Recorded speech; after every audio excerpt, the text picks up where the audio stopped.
BFM Business et 01 TV présentent De quoi je me mêle ? François Sorel.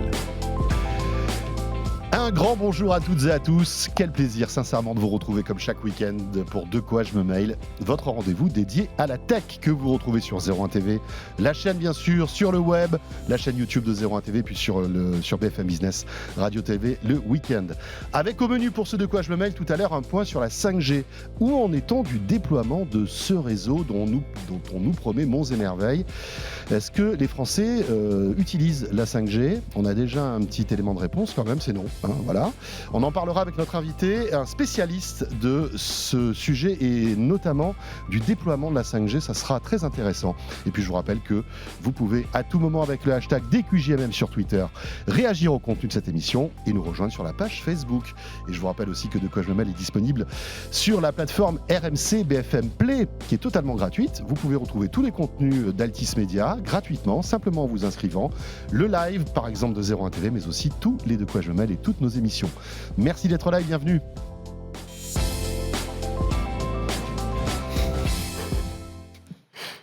Et pour débuter le club de la presse IT avec Anthony Morel qui est là. Bonjour. Anthony qui s'installe pour De quoi je me mêle. C'est un vrai plaisir que de le retrouver toutes les semaines. Plaisir partagé. Que vous retrouvez dans l'émission d'Estelle Denis sur RMC tous les jours, le matin sur BFM Business, sur BFM TV de temps en temps et dans De quoi je me mêle. Il nous fait l'amitié d'être là.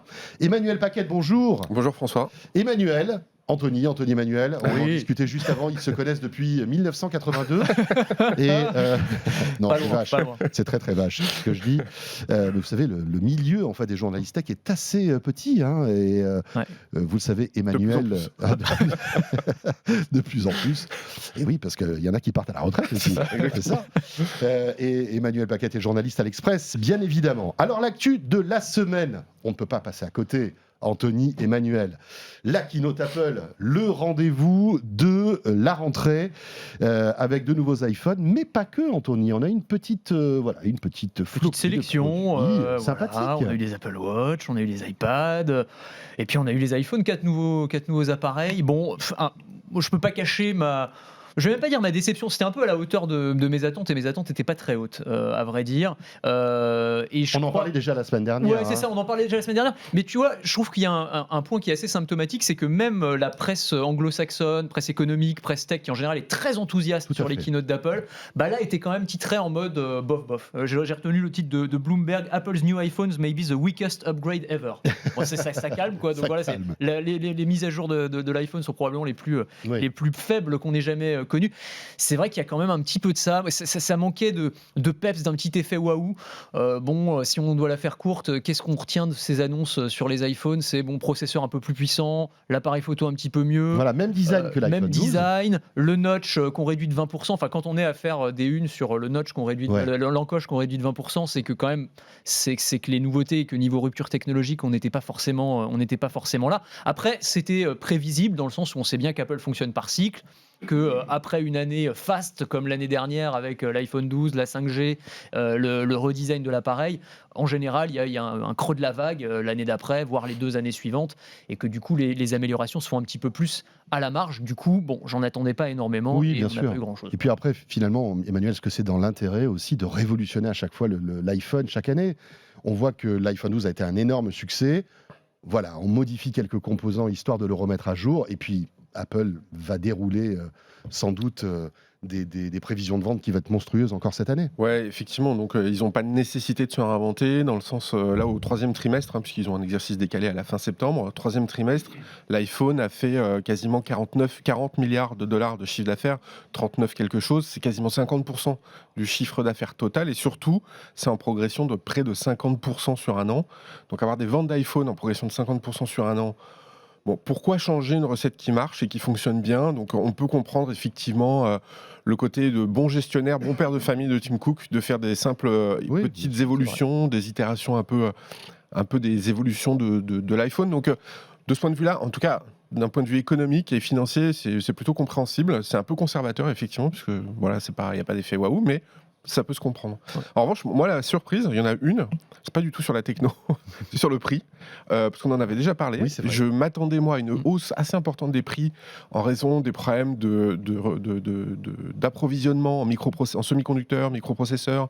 Et là, finalement, c'est l'inverse, c'est-à-dire que pour le même prix que la précédente génération, on a des capacités de stockage supérieures. Oui. Qui Donc, double, hein. Ouais, c'est vrai. On passe de c'est une vraie l'iPhone bonne 12 à surprise, 64 t'as Go Ouais. à l'iPhone 13 à 128 Go en entrée de gamme, Voilà. ce qui commence à c'est devenir vrai. confortable pour le même prix. Absolument. Exactement. absolument. Et du coup, c'est un peu, moi, ça m'a un peu troublé de la part d'Apple, puisqu'on a l'habitude quand même qu'au niveau prix, ils se lâchent un peu là, hein.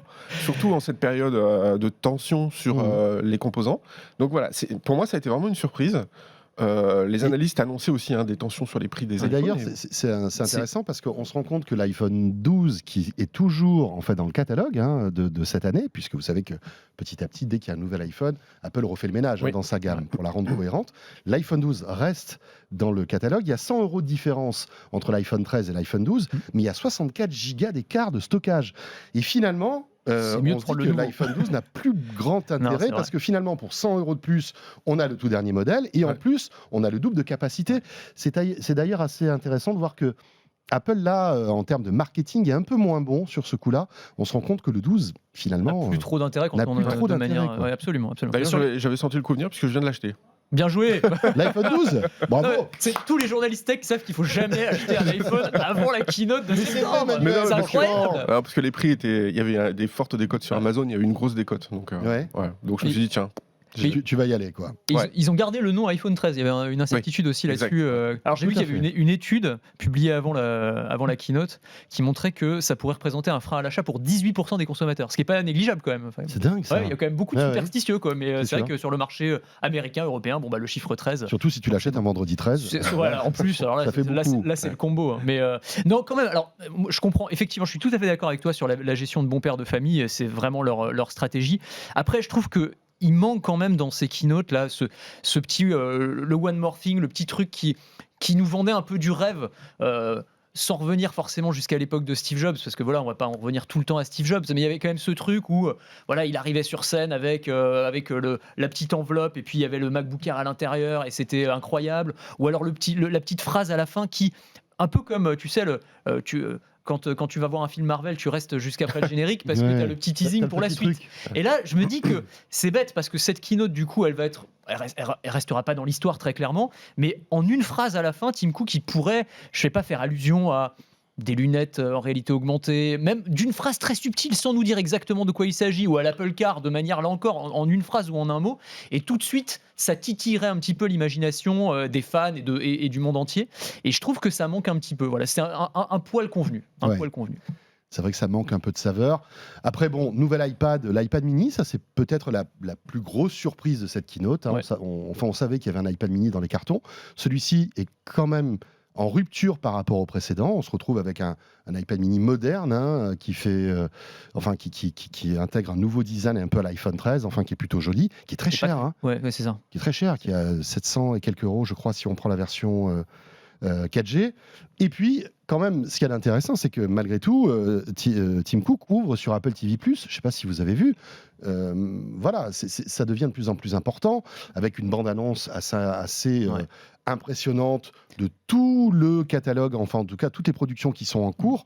On voit que petit à petit, Apple essaie de se créer une place au soleil dans ce domaine du contenu, quoi. Mais il y a cette stratégie de Tim Cook, mais qu'il a déjà, je veux dire, très clairement expliqué, qui est de devenir moins iPhone dépendant aussi. Et donc de se diversifier dans les services, ou en tout cas de faire en sorte que les services soient une part de plus en plus importante de son chiffre d'affaires, et aussi avec la logique de cet écosystème, une fois que j'ai un iPhone, je vais acheter tous les services qui vont avec, et une fois que je vais vouloir voir où j'ai vu une série qui me plaît sur Apple+, sur Apple TV+, forcément, je vais être intéressé par le fait d'avoir tout l'écosystème qui va avec, donc d'avoir l'iPhone, d'avoir l'iPad, etc.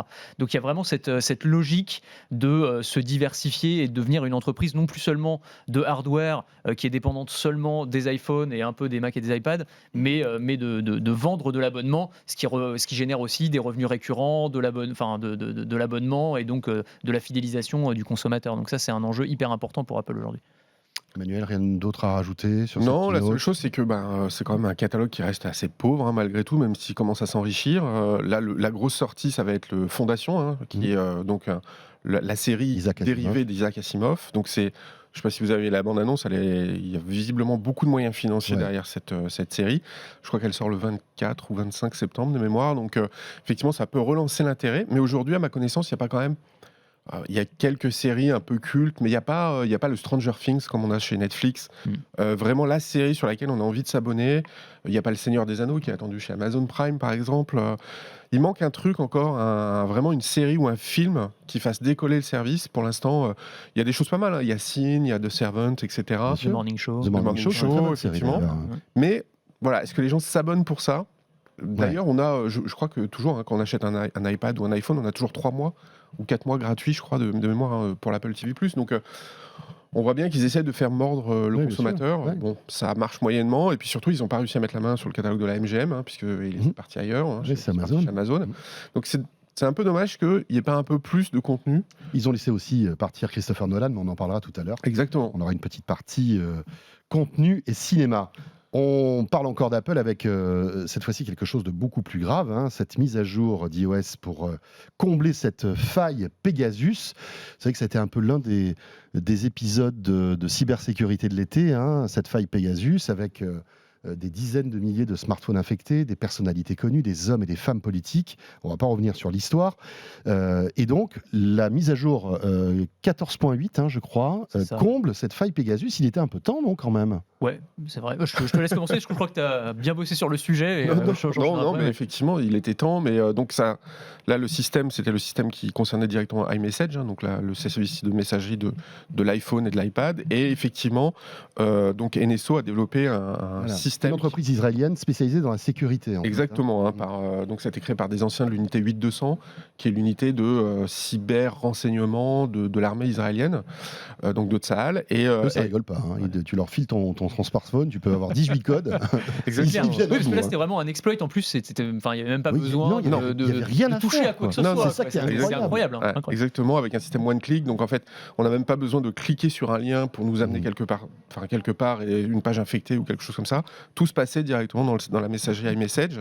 Et effectivement, Apple, ils ont mis un peu de temps à combler la faille de sécurité. Bon, là, c'est visiblement fait. NSO a fait un communiqué en disant que eux, ils voulaient toujours lutter contre le terrorisme, la pédophilie, etc., en vendant ces technologies-là à des États et des services de sécurité. Ça veut dire qu'ils vont trouver une parade très probablement au système d'Apple. Ils ont déjà tout un listing de failles potentielles non comblées. Exactement, ouais, c'est vrai. En plus, l'objectif, c'est qu'on ne le sache pas. Là. Pour eux, c'est embêtant qu'on soit au courant de tout ça. Exactement.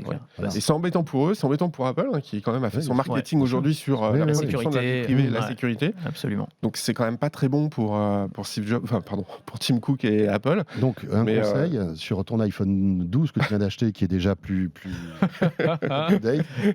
N'oublie pas de faire ta mise à jour. C'est fait, j'ai fait. Si t'es pas chef d'État ou ça doit aller, mais c'était assez. Ça a quand même mis. J'allais dire, il faut pas faire preuve de naïveté. On le sait évidemment qu'il y a une surveillance qui est exercée par les États sur des journalistes, sur des militants politiques, sur des adversaires. Ça a toujours été le cas. Ça a toujours été le cas, non mais clairement. Mais là, ça a quand même mis au jour, on va dire, l'ampleur du phénomène. Notamment quand on a su qu'Emmanuel Macron faisait partie de la fameuse liste des personnalités espionnées, ce qui a permis aussi d'apprendre que Emmanuel Macron utilisait son iPhone, alors que normalement il est censé utiliser, il est censé utiliser des smartphones sécurisés. Enfin bon, quand on a vu le théorème de Thalès, le fameux appareil, tu sais, qui ressemble, c'est pire qu'un 3310, tu sais, c'est vraiment les vieilles briques. Pour envoyer un SMS, il faut 3/4 d'heure. C'est ça, ouais. Faut un aide de camp qui vienne te donner le bottin pour que tu vas. C'est ça. Un appareil photo 1 mégapixel. Un appareil photo 1 mégapixel. Alors je crois qu'il a deux trucs, parce qu'il a le théorème de Thalès, donc qui est le fameux téléphone ultra sécurisé, mais alors en termes d'expérience utilisateur, comme on dit, est quand même vraiment pas top.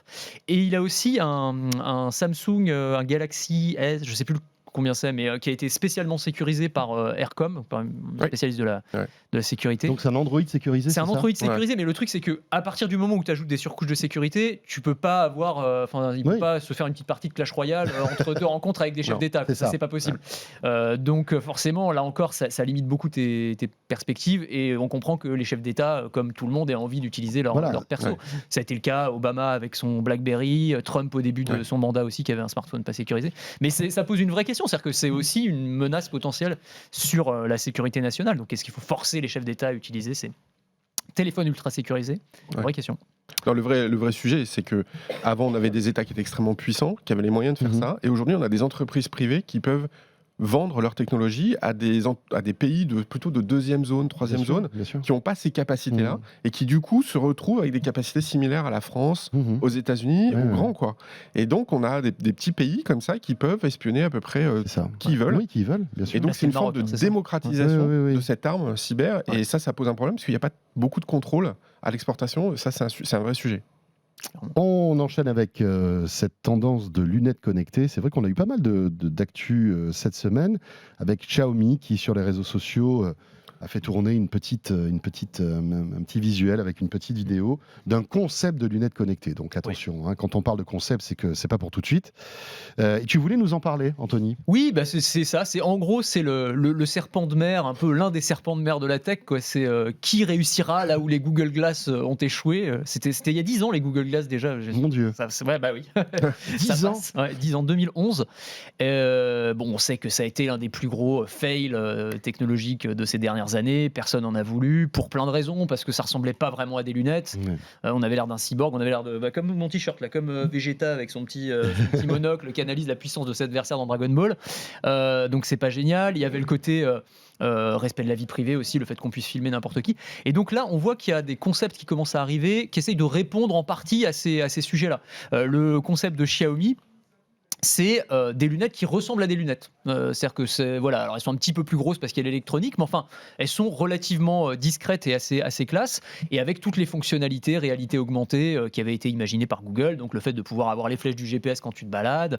Ils imaginent même un système de traduction instantanée où quand tu es au restaurant dans un pays que tu connais pas, tu regardes le menu, ça va le scanner et ça va te le traduire instantanément. Et puis là aussi, la possibilité... Tu peux prendre en photo ta fiancée. Alors tu peux prendre en photo ta fiancée. Alors ta fiancée, ça va, mais les gens dans la rue que tu connais pas, c'est toujours le problème, quoi. C'est que là, c'est un petit peu plus... On se posait déjà la question il y a 10 ans avec les Google Glass. Je sais pas si tu te souviens, il y avait ce surnom qui avait été donné dans la Silicon Valley aux porteurs de Google Glass. On les surnommait les Glassholes. Donc mélange de glace et de assholes. On va pas faire la traduction, mais enfin, on a bien compris ce que ça voulait dire.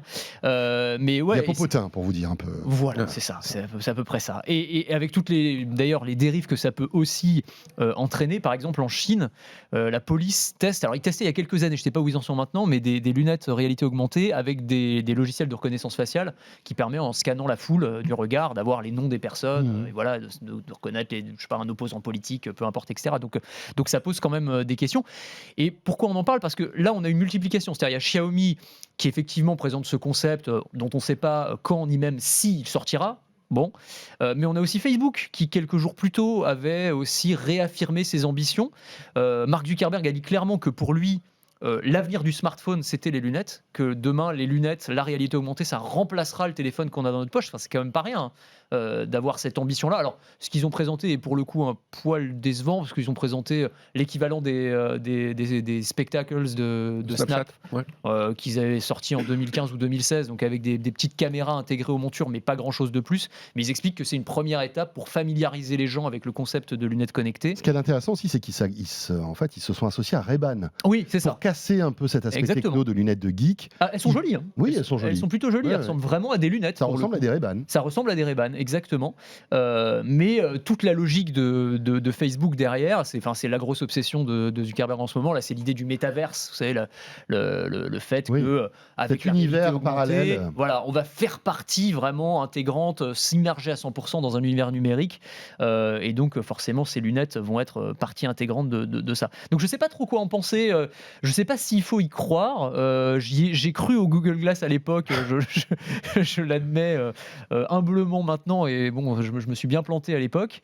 Donc là, est-ce que c'est l'heure ? On avait eu l'occasion de les tester, bien les sûr. Google Glass. On avait tous fait des photos. Ouais. Il fallait tourner la tête comme ça pour voir l'écran. Enfin, c'était un truc. Moi, ça marchait pas. Moi, je me souviens que la démonstratrice, donc qui était une ingénieure de chez Google, m'avait avoué.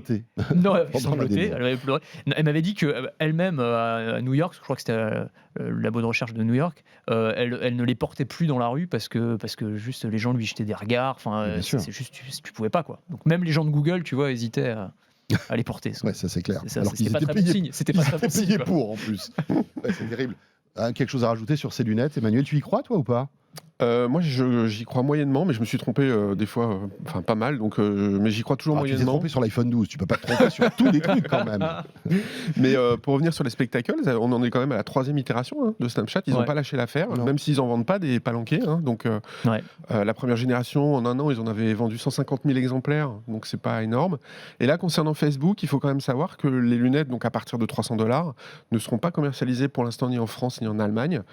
Je suppose qu'il y a des problèmes de RGPD, de protection des données personnelles, notamment des gens que vous croisez dans la rue, parce que ce qu'on voit pas trop sur les lunettes Ray-Ban, c'est qu'en fait, il y a une toute petite lumière, mais c'est une micro-LED, donc on la voit à peine.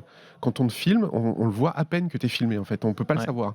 Contrairement aux spectacles, qui, eux, ont une petite roue qui tourne. Donc on voit que la lunette est en train de nous filmer. Dans le cas de Facebook, c'est tellement C'est un peu plus discret subtil. que les gens le savent pas. Il y a eu une très bonne vidéo sur le Wall Street Journal où la personne a testé et a filmé des gens dans la rue et on allait le Et voir. personne ne voit le Et personne ne l'avait vu et d'ailleurs les gens étaient plutôt mal à l'aise pour le Ouais. coup. C'est clair. Bon, Mais vous en croisez beaucoup, vous, des gens avec des spectacles? Je crois que j'en ai jamais croisé J'en dans ai la jamais rue, croisé non plus, non. à part les journalistes tech, j'ai vu personne.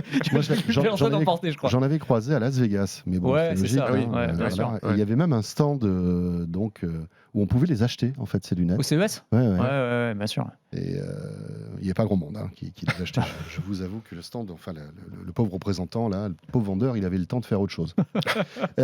Juste une petite précision concernant ces lunettes. On voit que voilà, il y a des expérimentations, des proof of concept, comme on dit. Mais est-ce que technologiquement, on est prêt? Moi, j'ai l'impression que finalement, c'est du fantasme et qu'on n'a pas encore la miniaturisation possible. Enfin, espérer. Et c'est un peu ce qu'avait dit Mark Zuckerberg il y a quelques semaines de cela. Il avait dit, voilà, aujourd'hui on imagine, mais c'est vraiment dans 5 ans qu'on arrivera à avoir un truc qui tienne la route, quoi. Donc même Zuckerberg dit, voilà, on prépare l'avenir, mais c'est pas pour tout de suite. Il est assez honnête là-dessus, c'est vrai. Non, absolument. C'est intéressant. Alors que c'est vrai que la vidéo de Xiaomi, qui donne un peu l'eau à la bouche comme ça, on se dit, ok, mais technologiquement c'est quand même compliqué. D'autant que ils précisent que c'est. Alors eux, ils veulent vraiment avoir, contrairement au Google Glass, qui était relié au smartphone qu'on avait dans la poche, ils veulent en faire un appareil, un standalone, indépendant, quoi. Un truc, voilà, où on n'aurait plus besoin d'avoir son smartphone. Alors ça veut dire qu'il faut avoir la puce 4G, 5G, enfin toute la techno vraiment à l'intérieur, quoi. Le truc qui doit chauffer en plus, c'est insensé. Je pense clairement. Au mois d'août, ça va être sympa, tiens. Comment Au mois d'août, oui, c'est ça. On va avoir chaud aux oreilles. L'hiver, c'est pas mal. L'hiver, c'est pas mal pour le coup. C'est vrai que l'hiver, ça peut être bien. Ça chauffe les oreilles, c'est bien. Alors, on va parler maintenant, de SVOD et de ce revirement un petit peu de la part de certains studios. Vous savez que suite à la pandémie, on s'est retrouvé dans des situations incroyables où toutes les salles de cinéma étaient fermées. Et il fallait malgré tout sortir des films. Donc, les plateformes de diffusion, les HBO Max, les Disney+, etc., les Netflix, ont permis un peu de désengorger tous les catalogues des grands producteurs. Visiblement, on sortirait de cette pandémie et la plupart des grands studios essaient de reprendre une vie à peu près normale en réintégrant les sorties traditionnelles au cinéma, Emmanuel. Oui, effectivement. Le dernier Marvel, par exemple, Shang-Chi, est sorti en salle, pas du tout sur Disney+. Ça lui a plutôt pas trop mal réussi pour l'instant. Alors que Black Widow, qui est sorti juste au début de l'été, lui, était sorti en même temps aux US en sur salle Disney+ et sur Disney+. Mais ça n'avait pas trop plu Scarlett Johansson. Voilà, qui a entamé donc une procédure en justice contre. Bon, il fallait payer $30 quand même pour l'avoir. Oui, c'est vrai. Oui, mais bon, elle a dit ça m'a fait perdre de l'argent parce que j'ai pas les recettes en salle. Quoi. Exactement. Alors, c'est vrai qu'elle a dû perdre quelques millions quand même. C'est embêtant. Des réparations sur il y a eu le Cruella de Disney qui est sorti aussi directement sur Disney+. Et puis HBO Max avait été quand même les plus agressifs en la matière en disant que tous les films de 2021 sortiraient sur la plateforme en même temps qu'une sortie en salle. Donc notamment le Dune de Denis Villeneuve qui sort cette semaine devait sortir simultanément. Et puis Christopher Nolan s'en était un peu offusqué en disant mais moi je fais des films pour qu'on puisse les voir sur le grand écran, pas sur un petit écran de salon chez soi. Et du coup là il y a une rupture, un divorce avec Warner et HBO puisque oui, c'est Tenet, visiblement, qui a été un peu le divorce, les déclencheurs de tout ça. Exactement. Et donc, il a décidé de quitter Warner. Il était rentré là-bas en 2002. Je crois que le premier film, c'était Inception, de mémoire, donc, pour ceux qui l'ont vu. Un très grand film, pour le coup. Et aujourd'hui, il est récupéré par Universal. Il faut prendre 2 Doliprane avant, et après, c'est bon. Rester concentré. Tu fais une micro-sieste, t'es foutu. Non, là, tu fais une micro-sieste de 2 secondes, c'est fini. Et donc, aujourd'hui, effectivement, il va chez Universal avec des exigences qui étaient les suivantes. En gros, il faut financer son film à hauteur de 100 millions avec un budget marketing quasiment équivalent, donc ça fait déjà 200 millions, donc il a quand même certaines exigences, hein, et que le film soit présent en salle au moins 100 à 130 jours de manière exclusive avant d'arriver sur les plateformes. Donc ça fait 4 mois, quoi. Ça fait 4 mois. Donc c'est visiblement ce délai qui a posé problème à Apple, qui était aussi dans la boucle, hein, pour essayer de l'attirer. Mais pour eux, c'était beaucoup trop long pour pouvoir mettre le film sur le service Apple TV+. Donc finalement, Christopher Nolan est parti chez Universal. C'est intéressant parce que là, on voit que les acteurs historiques du cinéma ont toujours leur mot à dire et leur carte à jouer avec cette double sortie, finalement. Pour Apple et Netflix, il est inenvisageable de dépenser des centaines de millions et ne pas sortir un film le jour J sur leur plateforme. C'est pas possible, c'est dans leur ADN. Et ils peuvent pas dire, écoutez, ça va, on le sort au cinéma, on attend 3 mois et après on le passe sur Netflix. Exactement. C'est impossible. Alors que pour les Universal, les Warner et toutes ces boîtes-là, ça fait partie de leur gène, finalement. C'est assez intéressant de voir que malgré tout, tant que le cinéma existera, et ben ces grands studios ont toujours un sens. Ils ont encore leur mot à dire, mais enfin, ils doivent pousser quand même un gros ouf de soulagement quand ils ont vu la décision de Disney. Hein, parce que le côté, bah non, on va finalement sortir le film d'abord sur notre plateforme et puis les salles, on les oublie. C'est quand même, surtout quand on parle de Disney, parce que Disney, c'est les plus gros films du monde, hein, de toute façon, enfin ceux qui font le plus de recettes, tous les Marvel, etc. Ça devait quand même devenir un petit peu compliqué. Donc là, quand on leur a dit, et d'autant que le fait aussi que les films sortent sur les plateformes avant de sortir en salle ou en même temps qu'ils sortent en salle, ça les rend aussi plus faciles à pirater. Donc ils se retrouvent sur les plateformes de téléchargement illégal, donc les gens les regardent en mauvaise qualité. Et c'est un manque à gagner monstrueux. C'est un manque à gagner évidemment monstrueux. Donc là, je pense qu'ils doivent être relativement content. Donc Disney+, qui annonçait ça pour quoi ? Pour 2022, c'est ça ? Non, là, déjà tout de suite, pour la fin de l'année, à partir de maintenant. Donc les films sortiront en priorité au cinéma. Exactement. Et après, en SVOD. Les Marvel, y a les Éternels qui vont sortir au cinéma directement, et puis probablement, je crois qu'il y a un Pixar à la fin de l'année. Il y a Encanto aussi. Là. Et Encanto, c'est ça. Ouais, et c'est ça. Ouais. Et il y avait un autre film, mais je me souviens plus du titre. Donc ça, non, c'est pas grave. C'est peut-être le moins bien en plus. Donc, non, voilà. c'était un Ridley Scott, je crois. C'est comment il s'appelle ? Ridley Scott ? Mais je crois. En plus. Je vais vérifier en même temps, parce que sinon, ça va me rendre fou sinon. Ah oui, et puis si tu veux qu'on parle de ta PlayStation 5 pendant ce temps-là, Emmanuel, est-ce que tu es au courant de l'épisode de PlayStation 5 de Emmanuel Paquette ? Je veux savoir. Moi, je fais 1 an qu'Emmanuel essaie de trouver une PlayStation 5, il n'y arrive pas. Donc. C'est pas vrai. Pour l'instant, j'ai pas... Non, effectivement. Mais c'est un peu comme, je pense que je vais attendre la 6 pour acheter la 5, comme avec l'iPhone 13 et 12. Tiens, on parle de PlayStation 5, il y a une grosse mise à jour là. The Last Duel. The Last Duel, voilà. D'accord. Grosse mise à jour de PlayStation 5 qui est disponible depuis hier, je crois, et qui apporte pas mal de choses. Le stockage des jeux sur un disque dur externe, c'est tout con, mais tout bête, pardon. Mais oui, ça posait beaucoup de problèmes. Pas le faire, c'est vrai. parce qu'on n'avait que le stockage de la PlayStation, et il y a aussi d'autres nouveautés que les fans de PlayStation 5 attendaient.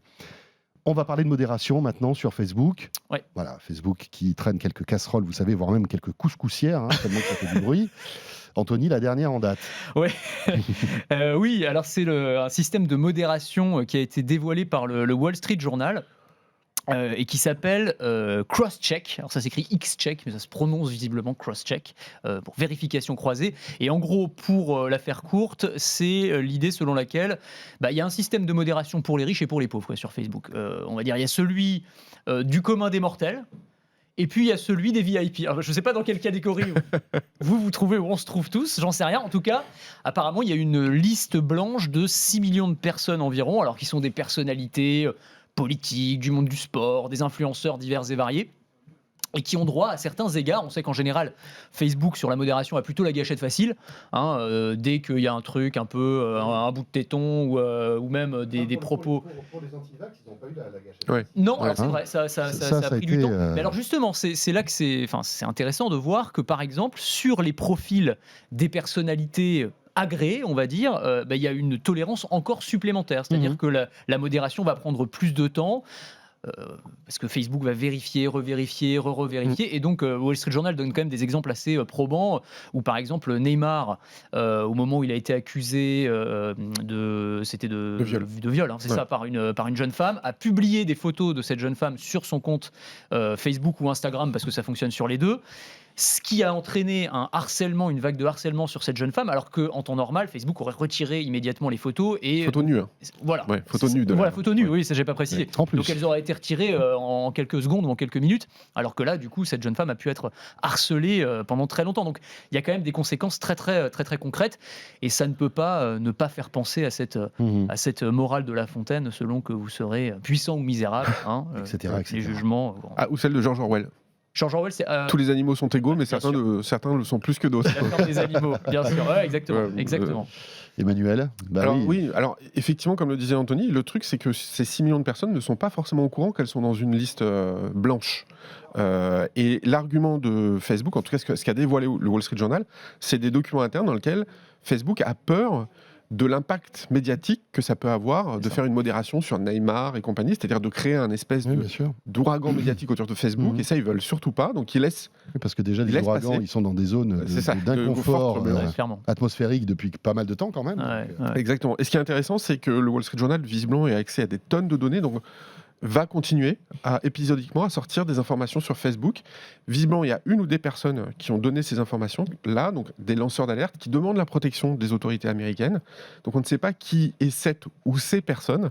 Ça serait vraisemblablement des gens internes Facebook qui ont dû quitter bien l'entreprise. sûr, et qui avait récolté, qui avait... Ouais, exactement, des monstres avoir ces de informations. données. Et donc, le Wall Street Journal va continuer à taper tout le temps sur ce qu'on appelle les Facebook Files. Voilà, et justement, Mais oui, parmi ces ils en Facebook ont Files, balancé un autre d'ailleurs dans la semaine Encore une. autour d'Instagram. En gros, apparemment, Facebook avait diligenté un rapport ou une étude interne et qui montre en fait la toxicité qu'a l'utilisation d'Instagram, notamment chez les adolescentes. Enfin, on connaît tous Instagram, c'est la vie rêvée, le truc pour te faire te sentir encore plus mal dans ta peau parce que tu as l'impression que tout le monde à côté a une vie de bien rêve. sûr, oui, Et oui. donc ça, apparemment, suscite des jalousies, ça des suscite, envies. bien sûr, de l'anxiété, etc. Bien sûr, bien sûr. Et donc, ça, apparemment, Facebook, dans une étude interne, l'a démontré, l'a quantifié, mais n'en a pas fait grand-chose de plus. Quoi. Donc, Oui, n'a pas communiqué. n'a pas communiqué sur ces données Voilà. et n'a pas pris de mesures pour limiter, on va dire, la toxicité du réseau. Ouais. Donc, c'est quand même, là encore problématique. Ça risque d'aller loin, cette histoire, non? Parce que... Déjà, souvenez-vous, je pense que ce qu'on sous-estime, c'est qu'ils voulaient lancer Instagram pour les moins de 18 ans, je crois, ou les moins de 16 ans. Ou en tout cas, Instagram Kids. Oui. Et donc là, ça va poser un souci, parce que s'il y a ce biais-là, déjà, pour des adolescentes et qu'elles se sentent mal dans leur peau, on imagine sur l'impact que ça peut avoir pour des enfants. Donc, il va y avoir une pression forte pour que la version Kids ne sorte pas, je pense. Donc, on va voir si Facebook va pas se faire un passage en force, ce que je suppose, parce qu'en face, il y a TikTok qui ramasse tous les jeunes, donc ils vont pas vouloir laisser faire comme ça. Donc, ça risque d'être compliqué pour eux. Ouais. Bon, on verra bien si tout cela va faire du bruit. Un mot sur TikTok aussi, avec 2 enquêtes qui ont été ouvertes en Irlande sur les données personnelles des enfants envoyés en Chine. Oui, alors il y a 2 enquêtes. Il y a une enquête sur le respect des données personnelles qui sont effectivement généralement toutes envoyées en Chine. Donc sous quelle forme, comment, Rappelons que etc. TikTok est... Oui, il appartient à ByteDance, Voilà, donc c'est pavillon entreprise chinois, exactement chinoise. TikTok n'est pas en Chine, c'est une autre application qui s'appelle Douyin. Donc il y a 2 applications, Douyin et TikTok. Donc ça c'est le premier point. Et le deuxième, c'est pour les enfants de moins de 18 ans, donc les mineurs. Et là, quelle est la politique de gestion des données personnelles de TikTok quand il envoie ses données en Chine? Donc il y a une double enquête qui est ouverte. Alors on va voir ce que ça va donner, mais en tout cas, ça risque d'être compliqué pour le réseau social chinois. En général. Ouais, c'est vrai. Mais là, on a l'impression qu'il y a quand même une prise de conscience européenne aussi de cette importance du fait que des données personnelles de ressortissants européens puissent partir en Chine. On sait que les États-Unis avaient eu une position beaucoup plus ferme, du temps de Trump en tout cas, où ils avaient lancé un bras de fer avec TikTok. Ils voulaient même, alors c'était que des groupes américains rachètent les activités de TikTok aux États-Unis.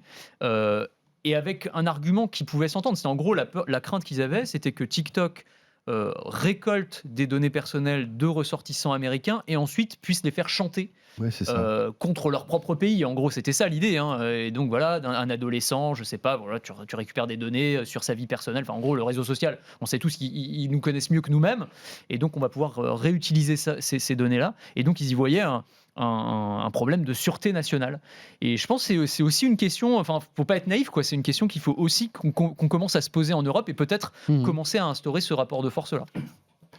C'est amusant parce qu'on regarde derrière toi sur le mur d'images des vidéos de TikTok et il y en a un qui a nettoyé un robinet qui était complètement encrassé avec du ketchup. Du ketchup, ouais. J'étais fasciné par cette vidéo. Moi, je fais Excusez-moi, ça hein. c'est toutes les Si semaines. vous êtes avec nous en audio, je vous explique. Et donc, le gars met du ketchup sur son robinet plein de calcaire, il frotte et il est nickel. Donc, ça peut toujours servir, hein, je peux Écoute, vous le moi dire. je connaissais le vinaigre blanc, mais Ouais, après, moi, Le ketchup, visiblement, ketchup, marche ketchup aussi. aussi. hein. Bon, bah Voilà. écoute, à tester ce week-end.